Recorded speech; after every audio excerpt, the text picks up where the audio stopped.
Para uso da palavra, o secretário especial de Comunicação Social da Secretaria de Governo, Fábio Weingarten. Bom dia a todos. Senhor Presidente da República, Jair Bolsonaro. Senhor Ministro de Estado da Justiça e Segurança Pública, Sérgio Moro. Ministro de Estado, chefe da Secretaria-Geral da Presidência, Dr. Jorge Antônio de Oliveira. Ministro do Estado, chefe do Gabinete de Segurança Institucional, General Augusto Heleno. Senhor Secretário Executivo da Casa Civil, Vicente Santini. Senhor líder do governo na Câmara, deputado Major Vitor Hugo. Senhores parlamentares, autoridades, representantes de veículos, colegas de governo, autoridades da segurança pública e ao meu ministro, senhor ministro Luiz Ramos, que está numa missão no Nordeste, minha saudação a ele, meu abraço a ele. Desde que minha equipe e eu assumimos, essa é a quarta grande campanha que a Presidência da República coloca na rua, como falamos carinhosamente, no mercado de comunicação. Primeiro, lançamos a campanha da Nova Previdência Pode Perguntar. Foi um grande esforço de comunicação para esclarecer a população brasileira sobre a verdadeira reforma e combater as fake news que confundiam as pessoas e prestavam um mau serviço para um projeto tão necessário. Depois, em setembro, lançamos aqui mesmo, no Palácio do Planalto, um projeto inovador para ajudar a retomada da nossa economia, a Semana do Brasil, uma nova data para o varejo brasileiro. Na segunda-feira, presidente, estive no IDV, Instituto de Desenvolvimento do Varejo, para fazer um balanço da Semana do Brasil. Resultados práticos: aumento de 11,3% nas vendas do varejo em comparação com o mesmo período do ano passado. Mais de 15 mil empresas participantes. E veja só, presidente, já temos a data para a próxima Semana do Brasil. Em 2020, será de 3 a 13 de setembro, contaremos com o aprendizado desse ano e teremos mais tempo para a gente se organizar. E já posso anunciar uma novidade. Convidaremos organizações e iniciativas que atuam com voluntariado, como Pátria Voluntária, para também se engajarem na Semana do Brasil. Também em setembro, numa verdadeira força-tarefa, lançamos uma campanha para defender a imagem do Brasil no exterior. Comerciais de TV, internet, em vários idiomas, inglês, francês, alemão, espanhol, para mostrar o Brasil com S para o Brasil com Z, que olha apenas um lado da notícia. E hoje lançamos a tão esperada campanha do anticrime que o ministro Sérgio Moro havia nos encomendado e por várias razões adiamos o seu lançamento. Primeiro, para não conflitar com a votação da reforma da Previdência. E segundo, porque essa campanha traz relatos verdadeiros de vítimas de crimes.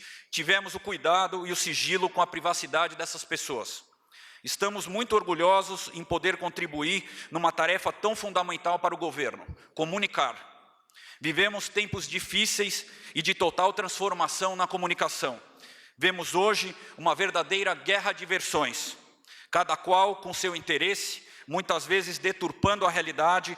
Todos sabem que o Brasil está indo no caminho certo. Estamos crescendo, geramos empregos e fazendo as mudanças que o presidente Bolsonaro prometeu.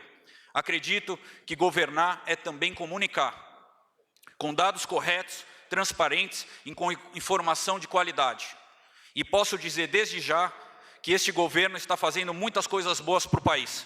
Por isso, tenho absoluta certeza que a SECOM continuará colaborando incansavelmente com esse novo Brasil. Muito obrigado, vamos à campanha.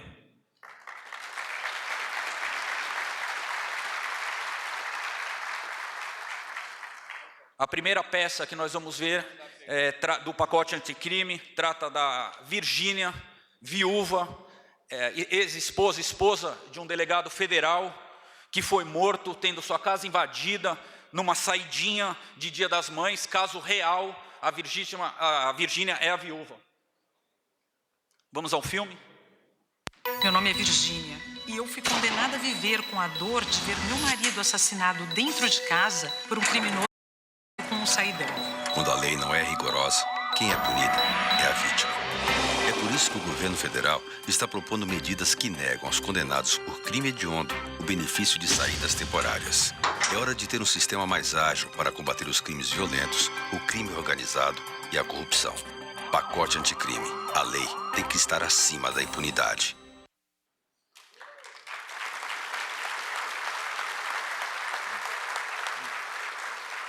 A gente vai ver um pequeno testemunho da Virgínia, que vai dar alguns detalhes da ocorrência.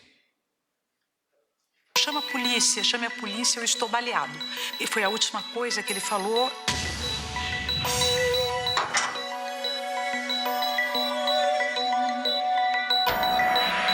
Um dia após o Dia das Mães, neste dia eu desci, não abri a porta, não retirei o jornal por mera coincidência, subi rapidamente e logo mais chamei o meu marido para que descesse para fazer o café da minha filha. De repente eu ouvi inúmeros disparos.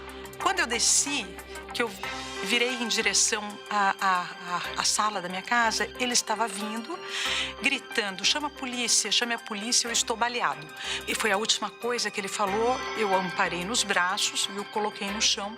Foi quando ele teve a primeira parada, eu o reanimei. Neste meio tempo, telefonei para a polícia, dali chegou o hospital, ele teve nova parada, foi reanimado, chegou ainda com vida. E aí, infelizmente, ele não resistiu. 2 indivíduos que acabaram por realizar esse crime. Um deles estava na saída do Dia das Mães. Olha, ele não roubou um pacote de bolacha, ele roubou uma família inteira. Ele acabou com a paz de uma família.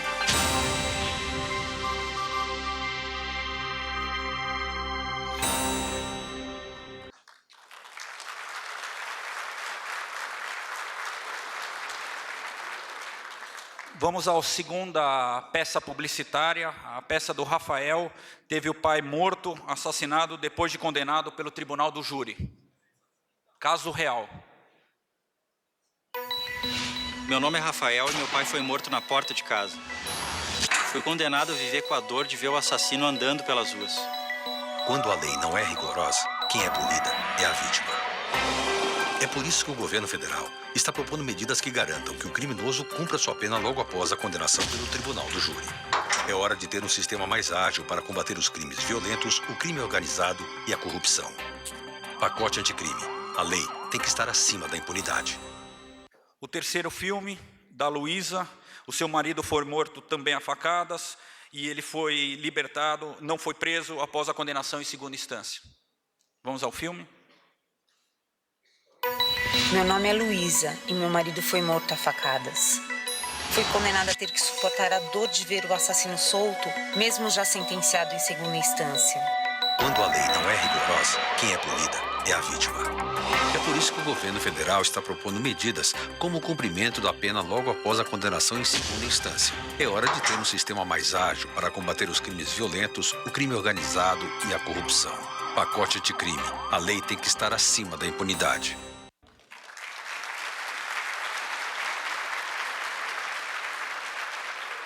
A seguir, ouviremos as palavras do ministro de Estado da Justiça e Segurança Pública, Sérgio Moro. Bom dia a todos.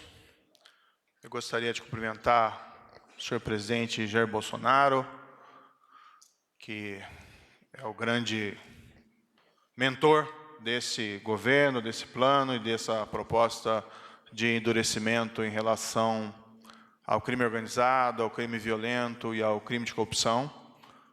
Aproveito para agradecer a oportunidade de apresentar essa proposta, esse projeto de lei, essa campanha publicitária no âmbito do governo federal. Gostaria de cumprimentar aqui todos os queridos colegas ministros, general Heleno, o nosso aniversariante do dia, o ministro Onyx, ministro Maria Tereza, ministro Weintraub, ministro Osmar Terra, ministro Bento Albuquerque, ministro Roberto Campos, ministro Damares, ministro Wagner Rosário, ministro Mandetta, ministro André Mendonça, ministro Jorge Oliveira. Pelo menos foi os que eu visualizei aqui. Sintam todos se cumprimentados. Gostaria aqui de cumprimentar igualmente todos os queridos parlamentares aqui presentes, parlamentares federais. Tomo a liberdade de cumprimentá-los a todos na pessoa da liderança do governo na Câmara dos Deputados, Major Vitor Hugo, dizer da importância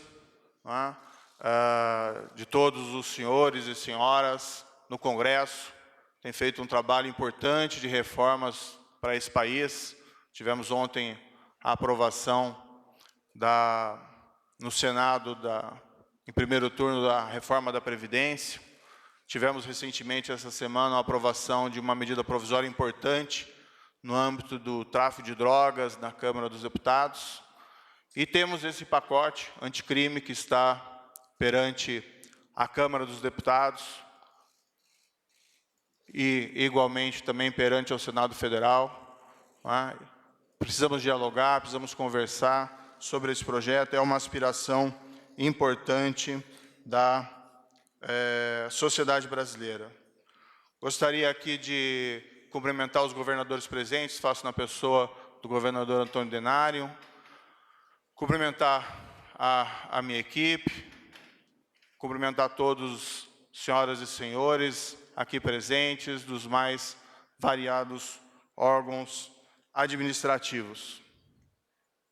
Gostaria aqui de mandar uma mensagem especial de desejo de recuperação ao general Vilas Boas, que por problemas de saúde acabou sendo internado. Espero que ele tenha uma pronta recuperação. O general Vilas Boas, sempre um exemplo para todos nós, um homem dos mais respeitados da vida pública brasileira. Gostaria aqui de cumprimentar o Fábio Weingarten por essa campanha que foi aqui realizada.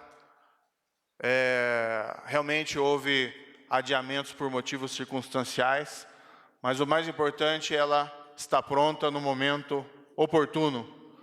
E aqui nós vemos uma campanha que nunca foi feita uma campanha publicitária em prol da aprovação de leis mais rigorosas no que se refere ao enfrentamento da criminalidade.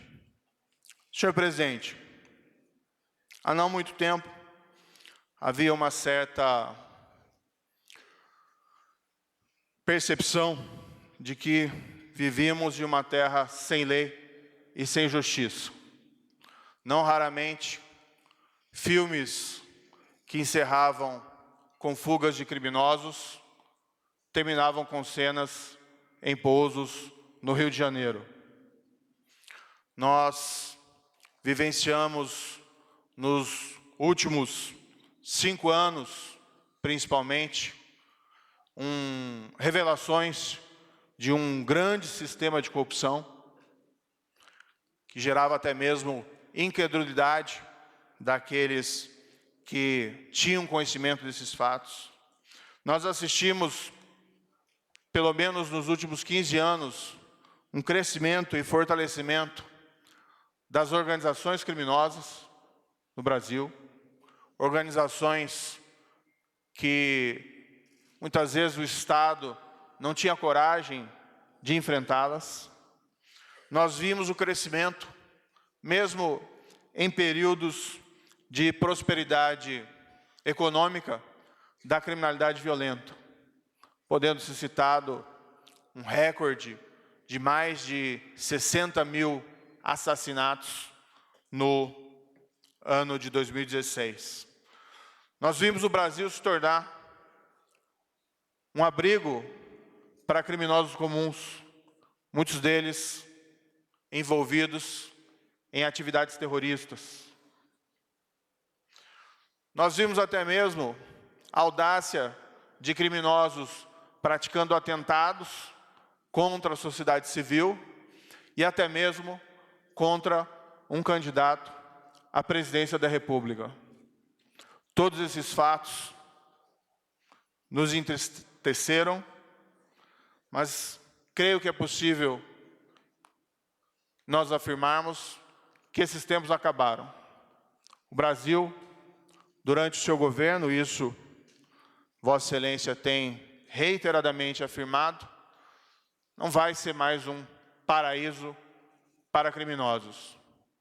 E o que nós temos visto desde o início do ano, embora haja muito a ser feito, reflete essa mudança de política. Hoje mesmo foi publicado que nos primeiros 7 meses desse ano houve uma queda de cerca de 22% do número de assassinatos no Brasil, em comparação com o mesmo período do ano anterior. 22% aqui representam exatamente 7.109 pessoas que não perderam a vida. 7.109 pessoas que não morreram assassinados por crimes violentos, a menos do que o número de assassinados em relação ao ano anterior. Nós temos visto uma série de ações executivas importantes, diga-se assim, também dos estados, dos governadores, mas nós temos visto ações incisivas da parte do governo federal, comandado por Vossa Excelência, contra a criminalidade. Refletida, por exemplo, recordes de apreensões de cocaína pela Polícia Federal, recordes de apreensão e sequestros de bens de organizações criminosas pela Polícia Federal, recordes de apreensões e de atuação da Polícia Rodoviária Federal, a Força Nacional, uma força poderosa do governo federal, cada vez mais atuante, cada vez mais requisitada, cada vez mais valorizada e atendendo uma série de crises de segurança pontuais, mas que são rapidamente debeladas pela ação enérgica do governo federal. Tudo isso tem refletido em melhores indicadores de criminalidade, cumprindo assim os compromissos assumidos com a população brasileira por esse novo governo federal. Mas, paralelamente, embora se possa fazer muito através de ações executivas, nós precisamos dar aos nossos agentes encarregados da aplicação da lei melhores instrumentos. Nós precisamos de mudanças legislativas para consolidar os avanços contra a corrupção que tivemos nos últimos 5 anos, para que nós possamos aprofundar essa atuação contra o crime organizado e a criminalidade e violência. Sob orientação de Vossa Excelência, nós formulamos e apresentamos esse ano ao Congresso Nacional esse pacote anticrime. Basicamente, 3 projetos de lei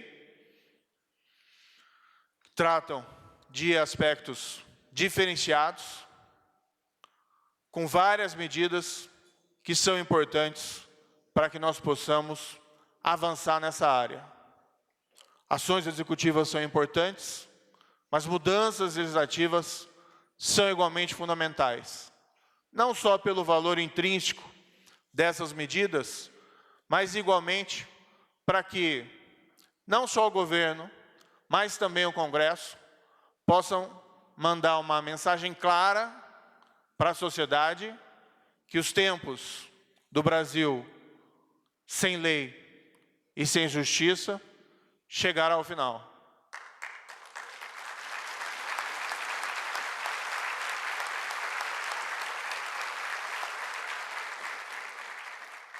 Que o crime não compensa, que não seremos mais um paraíso para a prática de crime ou para criminosos. Nesse projeto, não vale aqui, não é o caso aqui de elencar todas as medidas propostas, apenas faço referência a questões pontuais. Nós estamos propondo consagrar na legislação a execução da condenação criminal a partir do julgamento de segunda instância. Esse é um legado do ministro Teori Zavascki, saudoso ministro Teori Zavascki, que capitaneou a Operação Lava Jato no âmbito do Supremo Tribunal Federal. Nós estamos propondo que, após uma condenação por assassinato no tribunal do júri, que desde logo a pena seja executada. Isso tem um potencial enorme para redução da impunidade desse tipo de crime no Brasil. Não estamos descurando de medidas importantes de investigação para a resolução de crimes. Nós estamos propondo, dentro do projeto, a ampliação do banco de perfil genético de criminosos, uma moderna impressão digital, que tem um potencial reconhecido internacionalmente para que crimes, especialmente crimes graves, sejam solucionados. Tivemos recentemente um exemplo do potencial desse banco de dados na resolução de um assassinato cruel ocorrido há 11 anos na cidade de Curitiba, de uma criança de 9 anos, e que o criminoso permanecia desconhecido até que teve o seu perfil genético recolhido na prisão por conta da legislação já existente e cruzada essa informação com o perfil genético já colhido quando da descoberta do crime 11 anos atrás. O governo federal, além de, talvez pela primeira vez, está de fato cumprindo a lei, que foi essa lei do Banco de Perfil Genético de 2012, colhendo e executando a lei, também propõe a sua ampliação para que nós alcancemos um número maior de casos graves, criminais, solucionados. E nós prevemos também, no pacote anticrime, medidas simples, mas que reputamos eficazes contra organizações criminosas de todos os tipos, de toda a natureza. Inclusive, propomos que algumas delas, que já são notórias e conhecidas entre nós, sejam nominadas na legislação. Impomos às lideranças dessas organizações cumprimento da pena em presídios federais que não têm histórico de rebelião, fugas ou utilização de aparelhos celulares. Também estabelecemos como proposta no projeto de lei que, se alguém for condenado por crime relacionado à organização criminosa, não se obtém nenhum benefício prisional enquanto se mantiver faccionado. A ideia aqui é uma medida que desestimule a permanência do vínculo entre o condenado e a organização criminosa. Tudo isso com o objetivo, não tanto de manter mais pessoas presas, mas sim que aqueles que foram condenados possam se dissociar dessas organizações criminosas e, a partir daí, caminhar para a ressocialização. Essa campanha publicitária vem, de certa forma, revelar o que se encontra por trás do pacote anticrime. É muito fácil citar números, seja os números trágicos que tínhamos anteriormente, 60 mil homicídios, seja dos números mais alvissareiros, dos 7.109 assassinatos a menos. Mas por trás de cada um desses crimes existe uma história de uma pessoa. E esse é o propósito da campanha publicitária. Trazer esses dramas pessoais, vividos por vítimas de crimes, para que nós despertemos para o lado humano da necessidade de se combater com maior rigor, sim, com o devido processo, mas com o maior rigor, essa elevada criminalidade. Porque, afinal de contas, o que nós queremos, acima de tudo, e esse é o propósito do governo do presidente Jair Bolsonaro é proteger as pessoas. E precisamos, sim, agir firmemente contra a corrupção, contra o crime organizado e contra a criminalidade violenta. Muito obrigado.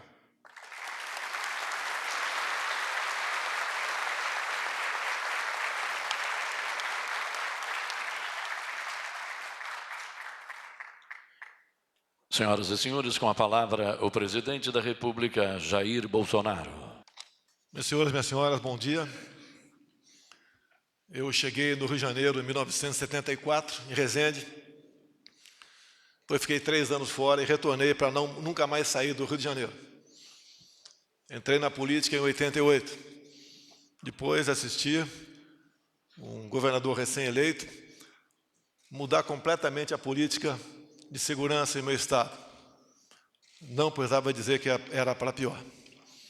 Na política, eu sempre estimulei meus filhos e demais parlamentares do meu ciclo de amizade a, sempre que possível, prestigiar, conceder diplomas, medalhas para policiais, civis e militares que tivessem envolvido em ações nas quais eles obtiveram sucesso em benefício da sociedade.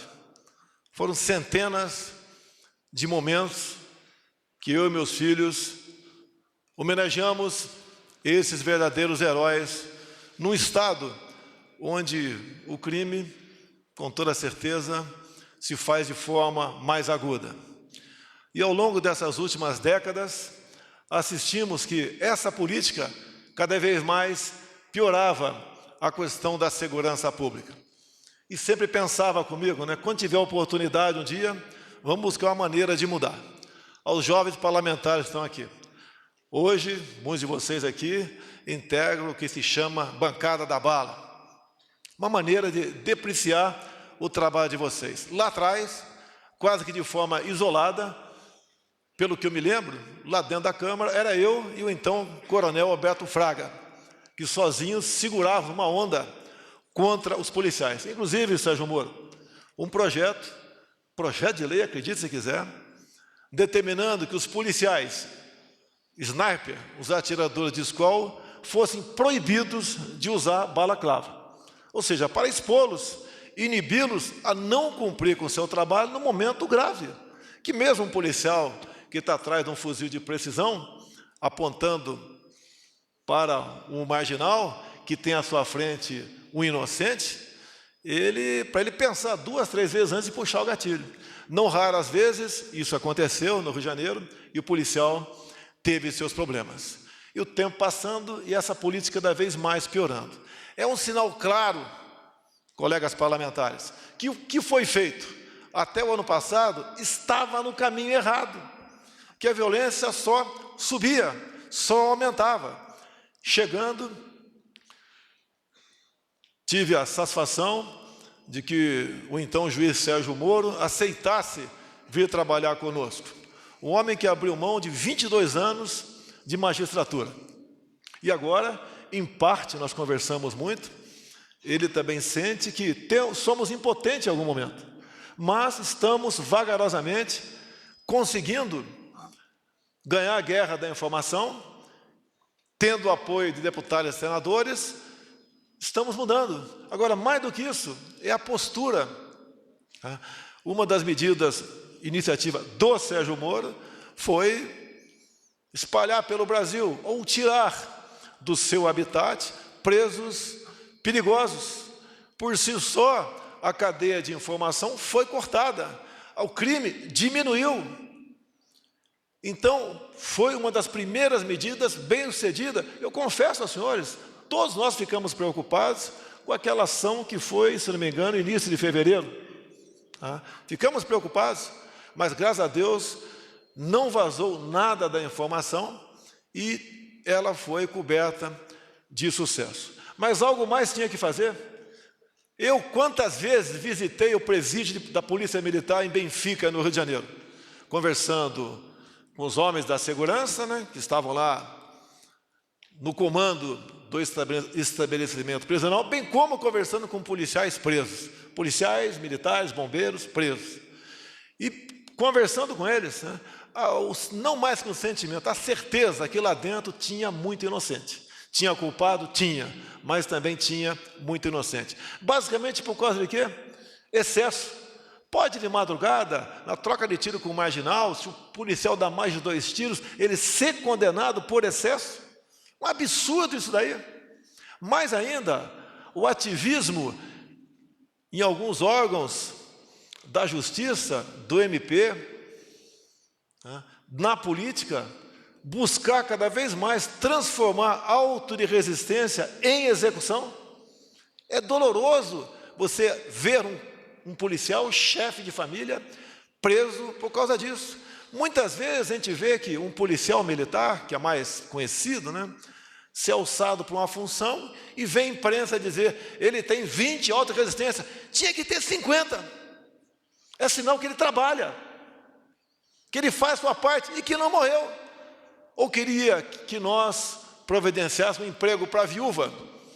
Isso tem que deixar de acontecer. E como? Mudando a legislação. Ninguém quer impor nada. Nós queremos mudar a legislação para que a lei, conforme disse o Sérgio Moro aqui, seja temida pelos marginais e não pelo cidadão de bem. Esse é o espírito da lei, esse é o objetivo do lançamento da propaganda do projeto anticrime do ministro Sérgio Moro. É isso que o Brasil precisa. Sofremos alguns reveses, sim, mas nós devemos entender que não podemos mudar de uma hora para outra o rumo de um transatlântico que há no mínimo 30 anos está no rumo errado. Vamos fazendo a nossa parte, cada vez mais boas pessoas somam-se ao nosso lado para buscarmos essa solução. Quem já morou no Rio de Janeiro, tem parente no Rio, qual a grande preocupação? É a vida dos nossos filhos, nossos pais, parentes e amigos. Não raras vezes fui no cemitério Jardim da Saudade acompanhar enterro de policiais militares, de militares das Forças Armadas, de civis do nosso ciclo de amizade, vitimados por esses criminosos. Tenho certeza, em havendo e haverá o consentimento no Parlamento brasileiro, essa proposta será aprovada e aquele que, porventura, no futuro, após a lei sancionada, quiser praticar um crime, porque são crimes premeditados, vai pensar muito, muito antes de cometê-lo, porque sabe que uma vez cometendo, certas regalias, como saidões, deixarão de existir. Saidão, para mim, pode existir, Sérgio Moro, da cela para o pátio da prisão. Eu acho que está bom, tá? Não anda mais além disso. Então, prezado Sérgio Moro, equipe, demais ministros, e me dirigir agora a um ministro que devia estar aqui na frente, mas não está. O que um homem feliz, recém-casado, faz no dia do teu aniversário? Fica um pouco mais tarde na cama. Então o Onix está perdoado por ter chegado 10 minutos atrasado aqui. Parabéns, Onix. Parabéns a todo mundo. Obrigado, Sérgio Moro. Obrigado, meu Brasil. Está encerrada esta cerimônia.